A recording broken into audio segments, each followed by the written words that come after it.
Hello दोस्तों, राधे राधे। मैं माला प्रजापति हमारे यूट्यूब चैनल में सभी दर्शकों का स्वागत करती हूँ, अभिनंदन करती हूँ। आज मैं एक बहुत ही प्यारा कहारो नाच गीत लेकर आई हूँ। अगर आप सभी को अच्छा लगे तो प्लीज लाइक करना, कमेंट करना और मेरे चैनल को सब्सक्राइब करना। काली काली जुल्फी रसीली तुहरे आखिया, नजरिया तुहरे लाग, हरे बाला मुआ नजरिया तुहरे लाग, हरे बाला मुआ नजरिया तुहरे लाग।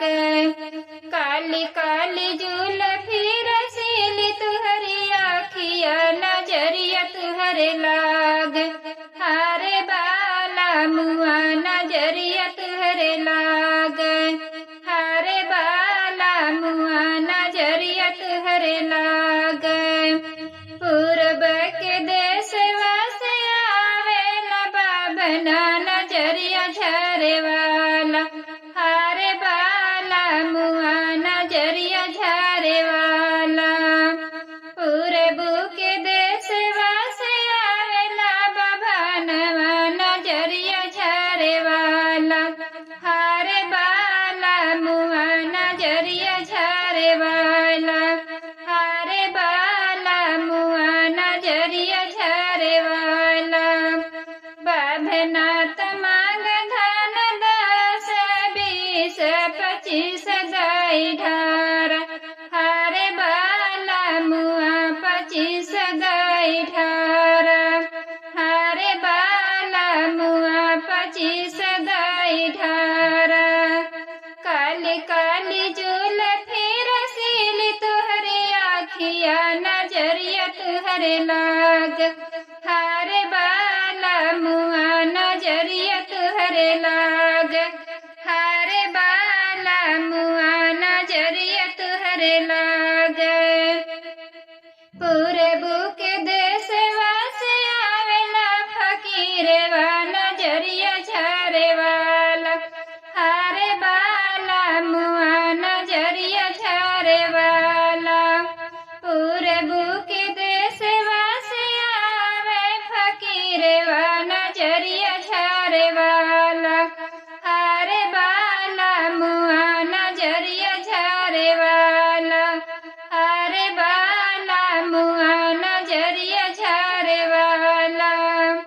फकीरवा तमांग धन 20 25 50 दाई ढार, हरे बाला मुआ 25 50 दाई ढार, हरे बाला मुआ 50 दाई ढार।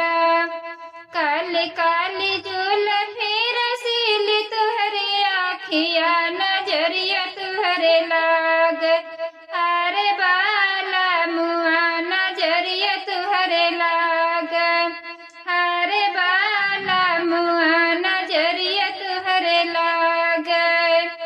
पूरब के देशवा से आवे साधु बाबा नजरिया झरे वाला, हरे बाला मुआ नजरिया झरे वाला, हरे बाला मुआ नजरिया झरे वाला। पूरब के देशवा से आवे साधु बाबा नजरिया झरे वाला, हरे बाला मुआ नजरिया झरे वाला, हरे बाला मुआ नजरिया झरे वाला। साधु बाबा मांग धन तुहरी मड़ाइया, महलिया दाई ढार, हरे बाला मुआ महलिया दाई ढार, हरे बाला मुआ महलिया दाई ढार। साधु बाबा मांग धन तुहरी मड़ाइया, महलिया दाई ढार, हरे बाला मुआ महलिया दाई ढार, हरे बाला मुआ महलिया दाई ढार। काली काली जुल्फी रसीली तुहरे आखिया, नजरिया तुहरे लाग, हरे बाला मुआ नजरिया तुहरे लाग, हरे